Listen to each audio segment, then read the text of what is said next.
આજે Talaja police station વિસ્તારમાં combing drive રાખવામાં આવી, જેમાં મહેરબાન પોલીસ અધિક્ષક ડૉક્ટર શ્રી હર્ષદ પટેલ સાહેબ પોતે હાજર હતા.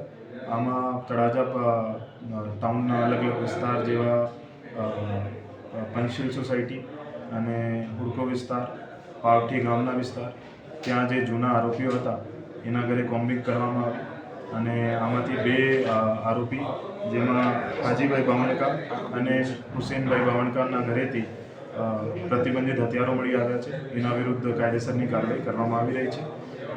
એના સિવાય આપણે તળાજા તાલુકા વિસ્તારમાં, પોસ્ટ વિસ્તારમાં ટ્રાફિકની કામગીરી કરવામાં આવી, જેમાં 60થી વધારે વાહનો વિરુદ્ધ મોટર વ્હીકલ એક્ટ મુજબની કાર્યવાહી કરવામાં આવી છે.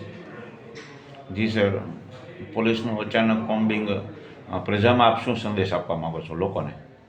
હવે લોકોનો આ સંદેશ છે કે એના આજુબાજુ વિસ્તારમાં કોઈ પણ ગેરકાયદેસર કાર્યવાહી એના ધ્યાનમાં આવે તો એ પોલીસને જાણ કરે અને એના વિરુદ્ધ કાયદેસરની કાર્યવાહી કરવામાં આવશે.